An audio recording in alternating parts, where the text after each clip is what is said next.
Hey there, travelers. Before we dive into today's story, drop a comment below telling us where you're tuning in from. Now let's begin our journey into the unknown. The money was too good to refuse. That's what I kept telling myself as I stared at the encrypted coordinates glowing on my burner phone screen. $2 million for a simple grab-and-go operation. Extract one viral sample from a corporate research facility outside Pittsburgh. No questions asked, no moral complications. Just another paycheck in a world that had forgotten what morality meant. My name is Nathan Hallberg, and I've been dancing with death for 15 years. First as a Marine in Afghanistan, then as a private contractor when Uncle Sam decided my particular skill set was better suited for operations that didn't officially exist. Now I work freelance, taking contracts that pay well enough to keep the nightmares at bay and the bills paid. The client called himself Mr. Sumter, obviously fake, but his money transferred real enough. Half up front, half on delivery. The target was Biogen Industries, a pharmaceutical giant with more lawyers than lab technicians and more secrets than the Pentagon. According to Sumter, they developed something called Project Revenant, and he wanted a sample. Simple extraction, minimal security, in and out before dawn. I should have known it was too simple. "You sure about this intel, Nathan?" Max Kress asked, adjusting his night vision goggles as we crouched in the drainage tunnel beneath the facility. Max was my communications specialist, former Navy signals intelligence, built like a linebacker but sharp enough to hack Pentagon firewalls in his sleep. We'd worked together for 3 years, and I trusted him more than my own instincts. "Intel's solid," I replied, though something cold was already crawling up my spine. "Thermal imaging shows minimal heat signatures above ground. Security rotation ended 20 minutes ago. We've got a 4-hour window before the next patrol." Behind us, Alicia Deacon checked her equipment one final time. Former Delta Force medic turned demolitions expert, she could patch a bullet wound or level a building with equal precision. Her dark eyes reflected no emotion as she secured her gear, a trait that had kept us all alive more times than I could count. "Drainage system connects directly to the sub-basement," whispered Arlen Carey, our tech specialist. Kid was barely 25, but could bypass any electronic security system ever designed. His nervous energy usually annoyed me, but tonight it felt different. More anxious than excited. According to the blueprints, we should hit Laboratory Block C in about 10 minutes. The tunnel reeked of stagnant water and industrial chemicals. Our boots splashed through ankle-deep murky liquid that I tried not to think about too hard. The concrete walls were slick with decades of accumulated grime, and somewhere in the distance, water dripped with the persistence of a countdown timer. "Movement ahead," Alicia signaled, raising her suppressed rifle. We froze. In the pale green glow of our night vision, shadows shifted around the bend ahead. But as we approached, weapons ready, we found nothing but empty tunnels stretching into darkness. "Probably rats," Arlen muttered, but his voice carried no conviction. The access ladder leading up to the facility appeared exactly where Sumter's intel promised. Arlen made quick work of the electronic lock, and within minutes we were standing in the sub-basement of Biogen Industries. The air tasted metallic, tinged with something I couldn't identify, something organic and wrong. Emergency lighting cast eerie red shadows down sterile corridors lined with reinforced doors. Each room was marked with biohazard symbols and clearance-level designations that made my skin crawl. This wasn't just a pharmaceutical lab, this was something else entirely. "Power's been cut," Max observed, scanning his equipment readings. "But not recently. These systems have been down for days, maybe weeks." The silence was absolute. No humming ventilation, no electronic beeps, no signs of human activity. Just the sound of our controlled breathing and the distant echo of our footsteps on polished floors. We moved through corridors lined with observation windows that revealed darkened laboratories filled with complex equipment I couldn't begin to understand. Computer terminals sat dark and lifeless, their screens reflecting our ghostly forms as we passed. "This place gives me the creeps," Arlen whispered. "Where is everyone?" Alicia held up her hand, stopping our advance. Through the silence, we heard it. A soft scraping sound, like fingernails on metal. It came from somewhere ahead, beyond the next junction. I signaled for weapons ready and advanced carefully around the corner. The corridor opened into a larger chamber, what appeared to be a central hub connecting multiple laboratory wings. And that's when we saw the first signs that something had gone terribly wrong. Blood, dried and brown, splattered across white walls in patterns that spoke of violence and panic. Broken glass crunched under our boots as we entered the chamber. Overturned tables and scattered equipment suggested a desperate struggle, but there were no bodies. "Jesus Christ," Max breathed, his voice barely audible through the comm system. Deep gouges marked the reinforced walls, claw marks that seemed too large and too savage to be human. Whatever had happened here, it hadn't been quick or clean. Arlen's scanner beeped softly. "I'm picking up movement," he whispered. "Multiple contacts, moving slowly through the east wing." The scratching sound came again, closer now. And with it, something else. A low guttural moan that raised every hair on my neck. "Could be survivors," Alicia suggested, but her grip tightened on her weapon. I shook my head. After 20 years of combat, you develop instincts that go beyond rational thought. Whatever was making those sounds wasn't looking for help. We moved deeper into the facility, following the corridor signs toward Laboratory Block C, where Sumter's intel placed the Revenant sample. The blood trails grew fresher as we progressed, and the chemical smell in the air intensified into something nauseating and sweet. The moaning sounds multiplied, echoing from multiple directions now, sometimes distant, sometimes alarmingly close. And underneath it all, the persistent scraping like something heavy being dragged across concrete. "There," Alicia pointed to a figure shambling through the shadows ahead. It had been human once. Male, middle-aged, wearing the tattered remains of a lab coat. But the way it moved was wrong. Jerky. Uncontrolled. Like a marionette operated by a drunk puppeteer. Its skin had taken on a grayish pallor, and dark veins were visible beneath the surface. "Sir?" Arlen called out softly. "Sir? Are you all right?" The figure turned toward us with mechanical precision. What I saw in that moment still haunts my dreams. The eyes were completely white, pupils dilated beyond any natural limits. The mouth hung open, revealing teeth stained with something dark and thick. But worst of all was the complete absence of recognition, of any human intelligence behind those vacant features. It lurched toward us with surprising speed, emitting that same guttural moan we'd been hearing. More figures emerged from the shadows around us. Lab technicians, security guards, researchers, all moving with that same horrible, purposeful shamble. "What the hell?" Max started to say. The first creature lunged at Arlen with inhuman speed. I put 3 rounds center mass, but it barely staggered. Alicia's rifle barked twice, taking the thing's head clean off. It collapsed, but the others kept coming. "Move!" I shouted. "Laboratory Block C, now!" We ran through corridors that seemed to stretch forever, the moaning growing louder behind us. More figures appeared at every junction, dozens of them, all wearing the same expression of mindless hunger. That's when I realized Sumter's intel had been fatally incomplete. We weren't just here to steal a sample of Project Revenant. We were trapped inside it. The emergency stairwell echoed with our ragged breathing as we climbed toward Laboratory Block C. Behind us, the moaning grew louder, more chaotic. These infected moved without coordination, driven by pure instinct and hunger, which somehow made them even more terrifying than any organized enemy I'd faced in Afghanistan. "Second floor," Alicia whispered, checking her ammunition count. Her tactical vest was already stained with blood from our escape, though none of it was hers. "We need to move faster." Max's radio crackled with static as he tried to establish contact with our extraction team. Nothing but dead air and the occasional burst of electronic interference. "Comms are being jammed," he reported, sweat beading on his forehead despite the building's unnatural chill. Could be interference from all the electronic equipment in this place, or something's actively blocking us. Arlen's scanner showed dozens of heat signatures converging on our position from multiple floors. The kid's hands were shaking as he tried to interpret the readings. "They're following the sound of our movement," he said, his voice barely controlled panic. "Every step we take, every door we open, it draws more of them. The whole building's infected."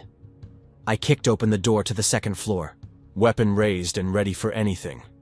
The corridor stretched ahead like a throat waiting to swallow us whole. Laboratory doors lined both sides, each one marked with increasingly ominous warning signs. Biological hazard level 4, authorized personnel only. Project Revenant, Restricted access. The fluorescent lights flickered intermittently, casting dancing shadows that made every corner a potential hiding spot for death. "Stay tight," I commanded, my voice barely above a whisper. "Watch the corners. Check your 6 every 10 seconds." We moved in tactical formation, but something felt fundamentally wrong about this place. The infected we'd encountered downstairs had been aggressive but mindless, moving with the jerky unpredictability of broken puppets. Now, as we advanced through the research wing, I could hear them moving through the building's infrastructure, scratching in the walls, crawling through the ceiling spaces, even beneath the floors. The sound was like rats in the walls, except these rats had once been human beings. The smell was getting worse too. What had started as a faint chemical odor was now a nauseating mixture of decay, antiseptic, and something else. Something organic and wrong that made my stomach clench with each breath. That's when I heard it. A wet, rhythmic sound echoing from the ventilation system above our heads. Like something large, breathing heavily, but wrong. Too deep, too labored.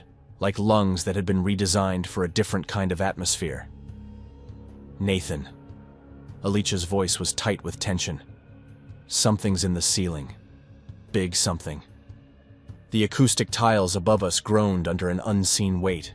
Dust and debris rained down as something moved through the ductwork with deliberate purpose. Unlike the random shambling of the other infected, this movement had intent behind it. A predator searching for prey. Arlen suddenly stopped dead, his scanner beeping frantically in a pattern I'd never heard before. "Contact," he whispered, his face pale in the green glow of the device. "Big one, really big, moving through the vents directly above us." The ceiling exploded downward in a shower of metal fragments and insulation. What dropped into our midst had once been human, but Project Revenant had transformed it into something that belonged in humanity's darkest nightmares. The creature that landed among us had been a security guard once. The tattered remains of a biogen uniform hung from its transformed frame like funeral shrouds. But the virus had stripped away everything that made it human. Its skin had been completely flayed away, revealing raw muscle tissue that pulsed with visible veins carrying something that wasn't quite blood. The skull was completely exposed, brain matter swollen and distended far beyond normal human proportions, pressing against a thin membrane that throbbed with its accelerated heartbeat. But the worst part was its tongue, a muscular appendage easily 3 feet long and thick as my wrist that whipped through the air like a living weapon. The thing moved with predatory grace that spoke of enhanced reflexes and strength far beyond anything human. "Stalker!" I yelled, recognizing the creature type from classified military briefings I'd hoped never to encounter in the field. These were the things that haunted Special Forces nightmares, bioweapons that made conventional warfare obsolete. The thing's head snapped toward my voice with mechanical precision. It had no eyes that I could see, but somehow it tracked us perfectly through the darkness. The elongated tongue flicked out like a snake's, tasting the air for chemical traces of our fear and adrenaline, before retracting with a wet slurping sound that echoed off the corridor walls. Unlike the shambling infected we'd encountered before, this thing moved with the fluid efficiency of an apex predator. Every muscle in its exposed anatomy worked in perfect coordination, and I could see intelligence behind its hunting behavior. Not human intelligence, but something more primal and focused. It had been a security chief, judging by the rank insignia still pinned to what remained of its uniform, and hanging from a reinforced lanyard around its exposed neck was exactly what we needed. A high-clearance access card for the restricted laboratory sections. The irony wasn't lost on me. To progress deeper into this hell, I'd have to kill what had once been the man responsible for keeping people out. "I need that key card," I whispered to the team, gesturing toward the creature's neck. "Cover me, but keep the noise down. Gunfire will bring every infected in the building to our location." The stalker cocked its head, processing the sound of our whispered conversation. Its hearing was obviously enhanced beyond human limits. It could probably track our heartbeats if it got close enough. The tongue lashed out experimentally, striking the wall near Alicia's position with enough force to leave a crater in the reinforced concrete. Max raised his rifle, but I shook my head firmly. We needed precision and stealth, not the kind of noise that would turn our tactical situation into a siege. In a building full of infected sound was our enemy. I drew my combat knife, 8 inches of carbon steel that had saved my life more times than I could count. The blade was designed for close-quarters killing, sharp enough to slide between ribs and find vital organs with surgical precision.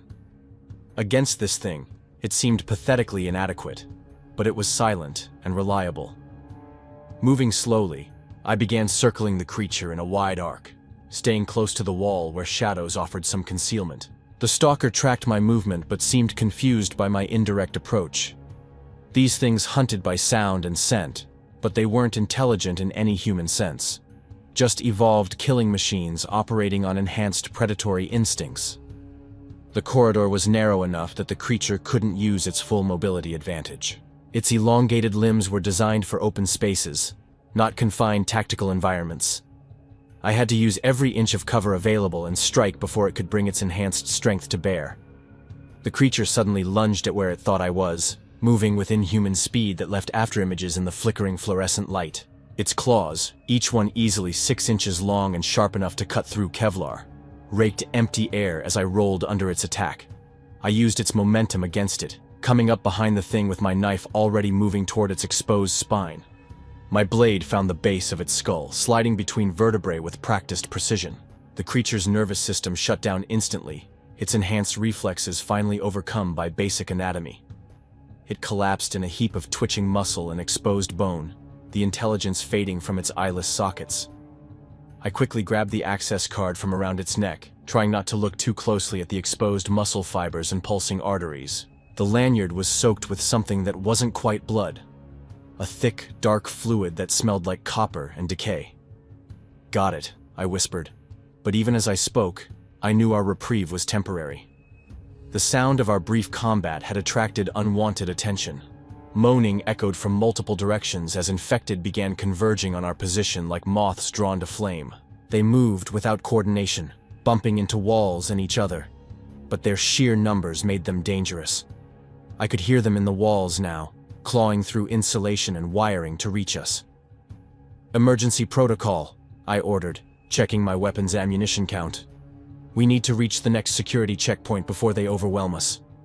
Alicia pulled a flashbang grenade from her tactical vest, her movements efficient and professional despite the circumstances. "This should buy us some time, but it's going to be loud. Every infected in the building will know where we are." "Better than being torn apart here," I replied. "Do it." The explosion was deafening in the confined space, a burst of white light and sound that temporarily overloaded every sense. The approaching infected stumbled and fell, their enhanced hearing working against them as the acoustic blast disrupted their navigation. In the chaos that followed, we moved with practiced efficiency toward the secure laboratory section. My stolen keycard worked perfectly, and the reinforced door slid open with a satisfying pneumatic hiss. We piled through the opening just as the first infected rounded the corner, their milky eyes already beginning to recover from the stunning effects of the flashbang. The laboratory section beyond was a monument to scientific ambition gone horribly wrong. Row upon row of specimen containers lined the sterile walls, each one containing organic matter suspended in preservative fluid that glowed with its own sickly luminescence. But these weren't normal tissue samples. They were organs and body parts that had been mutated beyond any recognition, growing in ways that violated every law of biology I'd ever learned. "Sweet Jesus," Max breathed, staring at what had once been a human heart. The organ had sprouted multiple chambers and valve systems, still beating rhythmically despite being completely severed from any circulatory system. What the hell were they trying to create in this place? Arlen limped to the nearest computer terminal, favoring his injured leg but still determined to find answers. "I'm accessing the research files," he said through gritted teeth, his fingers flying over the keyboard with practiced efficiency. "Maybe we can figure out what we're really dealing with here." The pounding on the laboratory door began almost immediately. Fists, claws, and something that sounded like bones scraping against reinforced steel created a symphony of violence that made my skin crawl. The barrier would hold, for now, but nothing in this place was permanent. "Here we go," Arlen said, pulling up classified documents that painted a picture of scientific hubris and human experimentation. Project Revenant. Started 18 months ago as a joint military corporate enhancement program. They were trying to create the next generation of super soldiers, enhanced strength, accelerated healing, improved reflexes, resistance to conventional weapons. Looks like it worked a little too well, Alicia muttered, checking the reinforced windows for structural integrity. I read over Arlen's shoulder as he scrolled through file after file of research data and test results. The true scope of Project Revenant was staggering in its ambition and horrifying in its execution. They hadn't just been experimenting on volunteer soldiers. They'd been using civilian test subjects, prisoners from undisclosed locations, and eventually even their own research staff when volunteers became scarce. The viral agent they'd developed was designed to rewrite human DNA at the cellular level, creating enhanced beings who could survive extreme combat conditions that would kill normal humans. The researchers had envisioned soldiers who could operate in irradiated environments, survive massive trauma, and function without sleep or food for extended periods. But something had gone catastrophically wrong during the final testing phases. The virus had mutated beyond their ability to control it, becoming more aggressive and unpredictable with each generation. Instead of creating enhanced soldiers, they'd produced predators driven by an insatiable hunger for living flesh. The transmission method was through direct contact with infected bodily fluids. Bites, scratches, or open wounds exposed to contaminated blood. "Look at this," Arlen said, highlighting a particularly disturbing section of the research notes. It started with patient 0, Dr. Trina Racon, the lead researcher. She accidentally exposed herself to a concentrated dose of the pure viral strain during a late-night experiment. The transformation began within hours, but it was different from the others. "Different how?" Max asked, though I could see in his expression that he wasn't sure he wanted to know the answer. "She didn't lose her cognitive functions like the standard infected," Arlen explained, his voice growing more disturbed as he read. "Something about her exposure to the pure, unfiltered strain allowed her to retain human intelligence while gaining all the physical enhancements. The research team designated her as the Warden. Apparently, she became the project's only successful subject." "Successful at what?" Alicia demanded. But I was already beginning to understand the horrifying implications. "Creating the perfect predator," I said, studying the facility schematics that Arlen had pulled up. "Enhanced strength and speed, accelerated healing, improved senses, but with human intelligence to guide the hunting instincts. She's still down there in the central vault, 3 levels below us. That's where they keep the original viral samples and the research data." The laboratory door groaned under increased pressure as more infected joined the assault. I could hear metal beginning to buckle under the combined weight and force. Whatever reinforcement the door had wasn't going to last much longer. "We need another route," I said, tracing possible paths through the facility blueprints. "There's a maintenance shaft system that connects to the lower levels. We can bypass the main corridors and avoid most of the infected. And walk right into whatever's waiting for us in the central vault," Max pointed out with military pragmatism. "Better than staying here and getting torn apart by a mob of infected lab technicians," Alicia replied, already moving toward the ventilation grate in the corner of the room. We climbed into the maintenance system one by one, leaving behind the relative safety of the laboratory for the unknown dangers of the building's infrastructure. The shaft was narrow and oppressively hot, filled with the mechanical humming of air recycling systems and the distant sounds of infected moving through the building below us. Every sound we made seemed amplified in the confined space. Our breathing, the scrape of our equipment against metal, even our heartbeats seemed to echo through the ductwork. We moved as quietly as possible, but I knew that stealth was relative in a building where enhanced hearing was the norm among the infected population. Through grates in the flooring beneath us, we could see infected wandering through the lower levels like lost souls. They moved without purpose or direction, bumping into walls and equipment, driven only by the basic biological imperative to hunt and feed. Some were former researchers still wearing blood-stained lab coats, others security personnel in torn tactical gear. All of them bore the same gray pallor and milky eyes that marked their transformation from human to something else entirely. "Movement ahead," Alicia whispered, her voice barely audible over the ambient noise of the ventilation system. We paused at a junction where multiple shafts converged, creating a small chamber in the building's mechanical infrastructure. Through the darkness ahead, I could see something large blocking our intended path. It wasn't moving, but it was definitely big enough to completely obstruct our route forward. "Looks like another stalker," Max observed, adjusting his night vision to get a better view. "Dead one by the looks of it." As we approached the obstruction, The smell hit us like a physical blow, decay mixed with something chemical and fundamentally wrong. The creature blocking our path had been massive, easily twice the size of the one I'd killed upstairs. Its body showed signs of mutation far beyond what we'd encountered before. Extra limbs sprouting from its torso, redundant organs visible through patches of transparent skin, bone structures that defied human anatomy. "This one's been dead for weeks," Alicia noted, studying the state of decomposition. "Look at how the tissue is broken down. Whatever killed it happened long before we arrived." The corpse was wedged tightly in the shaft, its mutated bulk filling the entire cross-section of the ductwork. But there was just enough room to squeeze past if we were very careful, and didn't mind getting intimate with rotting flesh. As I climbed over the putrid remains, something metallic caught my eye. Another access card, this one partially embedded in the creature's chest cavity where it had been protecting it even in death. The card was marked with clearance levels even higher than the one I'd taken from the security chief. "Jackpot," I muttered, retrieving the card despite the overwhelming stench of decay. The plastic was stained with dried fluids, but the magnetic strip appeared intact. We continued our journey through the maintenance system, descending level by level toward the central vault where Dr. Train Rocon waited. The air grew progressively colder as we went deeper into the facility, and the mechanical sounds of normal building operations gave way to something more organic and disturbing. A rhythmic thumping that seemed to pulse through the entire structure like a heartbeat. "That's not machinery," Arlen observed nervously, his scanner showing increasingly erratic readings.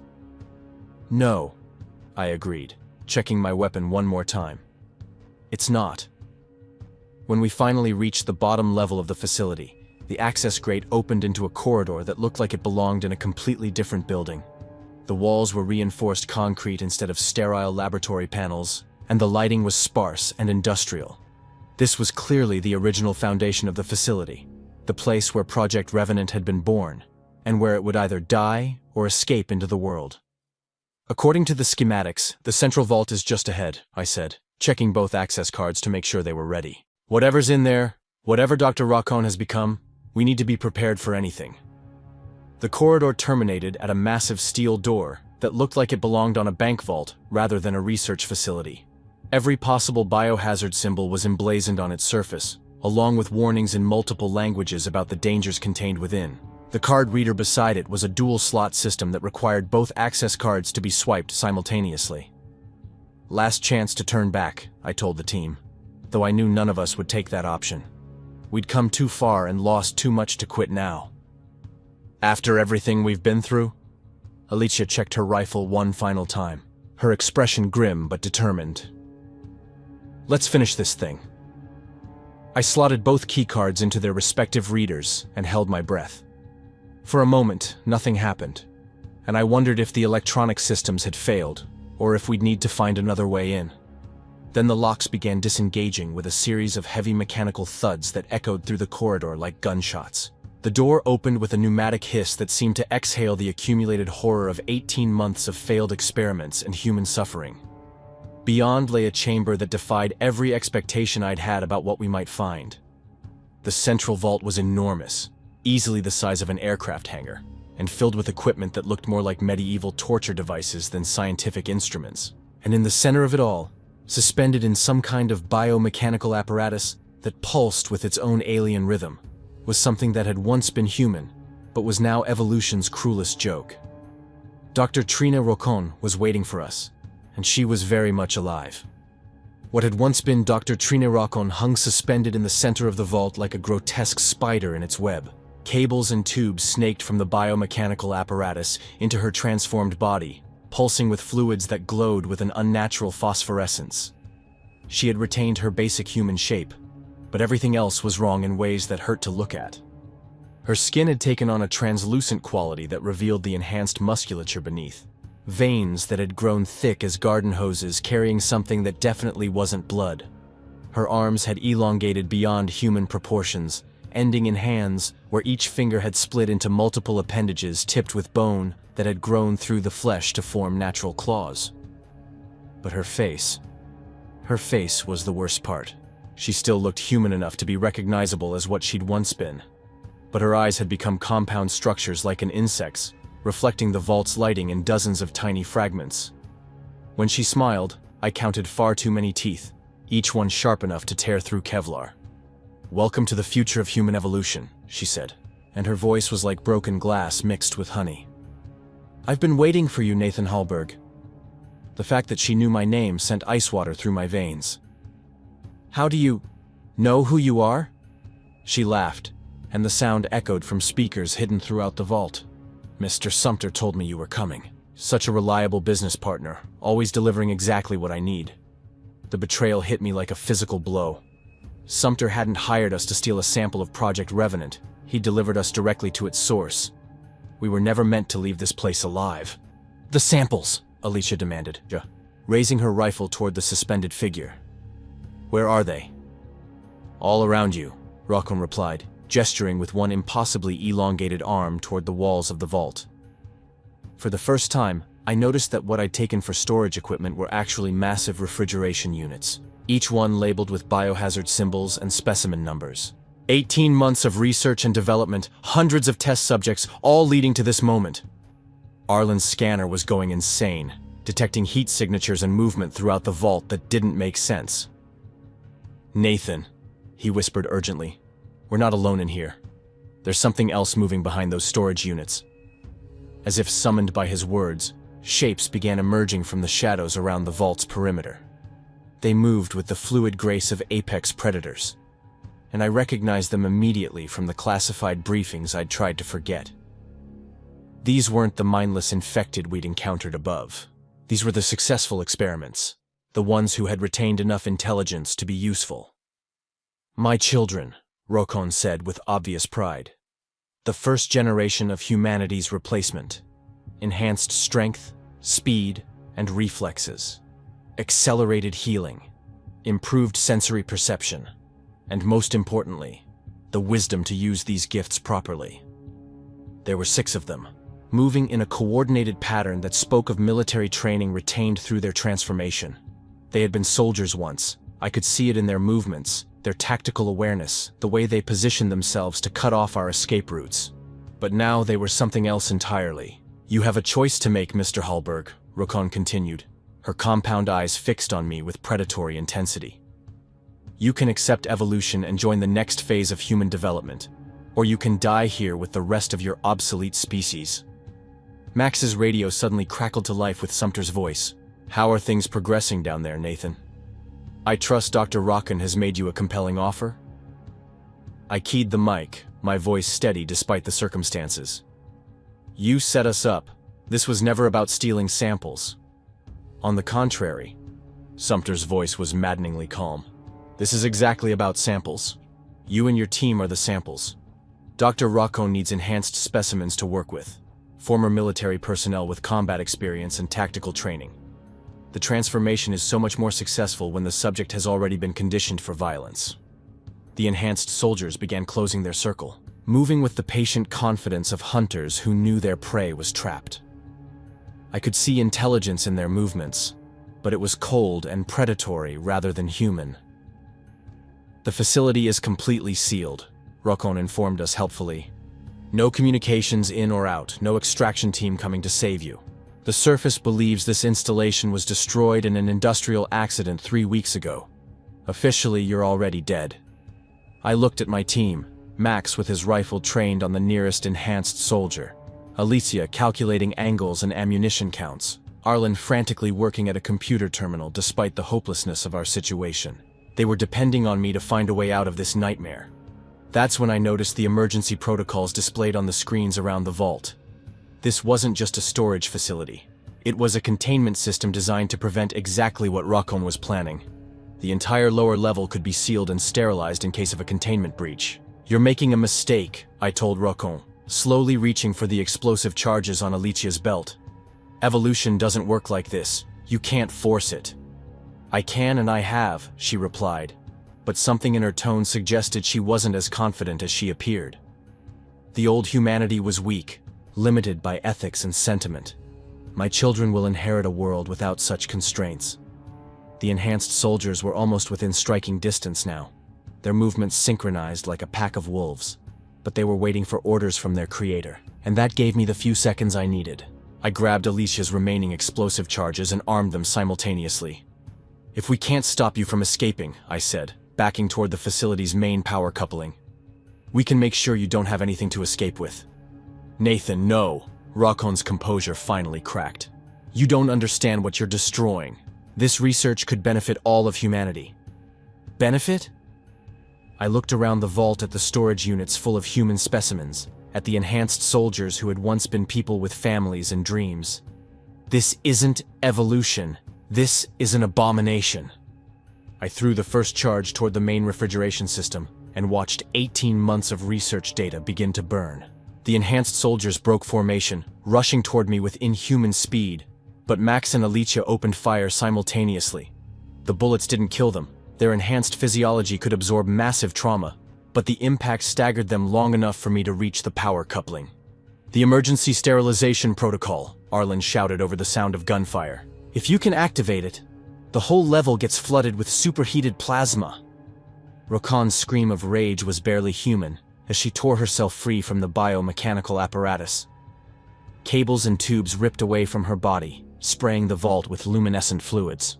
She dropped to the floor with predatory grace, her elongated limbs carrying her toward me with frightening speed. I placed the second explosive charge against the power coupling and ran for the emergency control panel. Behind me, I could hear the enhanced soldiers regrouping for another assault. Max's rifle clicked empty and I heard him switch to his sidearm. Whatever you're going to do, Alicia called out, do it now. My fingers found the emergency activation sequence on the control panel, just as Rakon's claws raked across my back. Pain flared through my nervous system, but I managed to complete the sequence. Warning lights began flashing throughout the vault as the sterilization protocol initiated. 60 seconds to sterilization, the automated voice announced. All personnel evacuate immediately. Rakon's face was inches from mine, her compound eyes reflecting my own terrified expression in dozens of fragments. You've doomed us all, she hissed. Without this research, humanity will stagnate and die. Maybe, I admitted, feeling her claws digging deeper into my flesh. But at least we'll die human. The explosive charges detonated simultaneously, destroying both the refrigeration system and the main power coupling. Emergency lighting bathed the vault in hellish red as the sterilization countdown continued. The enhanced soldiers were retreating toward the exits, their survival instincts overriding their tactical training. 40 seconds to sterilization. I broke free from Rakon's grip and stumbled toward the vault entrance where my team was waiting. Alicia grabbed my arm and hauled me forward, her medical training kicking in as she assessed my injuries. Can you move? She demanded. Better than the alternative, I replied, though every step sent fire through my nervous system. We ran through corridors that were already beginning to heat up as the sterilization system came online. Behind us, I could hear Rakon's inhuman screaming as she realized that her life's work was burning around her. 20 seconds to sterilization. The emergency exit was just ahead, a blast door that led to the facility's storm drains. Arlen's scanner showed clear passages to the surface, though we'd have to move fast before the entire installation became a crematorium. 10 seconds to sterilization. We dove through the blast door just as superheated plasma began flooding the lower levels. The heat was incredible even through the reinforced barriers, and I could smell my own hair singeing from the radiant energy. The storm drains were a maze of concrete tunnels that stretched for miles beneath Pittsburgh. We followed the flow of water toward the river, putting as much distance as possible between ourselves and the facility before it finished destroying itself. When we finally emerged from a drainage outlet near the waterfront, the biogen facility was nothing but a pillar of smoke rising into the dawn sky. Emergency vehicles were already responding to reports of an industrial explosion, but they'd find nothing but ash and melted steel. Is it over? Max asked, slumping against a concrete barrier. I thought about the enhanced soldiers who had escaped before the sterilization, about other facilities that might exist, about the samples that could already be in the hands of other corporations or governments. This part is, I said, but something tells me this is just the beginning. My phone buzzed with an encrypted message from an unknown sender. Well done, Mr. Hallberg. When you're ready for the real war, contact us. The Resistance. I looked at my team, battered, traumatized, but alive, and realized that our fight against Project Revenant was far from over. Somewhere out there, Other facilities were continuing the research. Other Rockons were creating new horrors in the name of human enhancement. But we'd stopped this one. We'd chosen humanity over evolution, morality over expedience. And sometimes, that has to be enough. At least for now. As the sun rose over Pittsburgh, casting long shadows across the ruins of the Biogen facility, I made myself a promise. No matter how many contracts Sumter offered, no matter how much money was involved, I would never again be complicit in humanity's destruction. Some things are more important than payment. Some fights are worth the cost. The nightmare was over, but the war for humanity's soul was just beginning.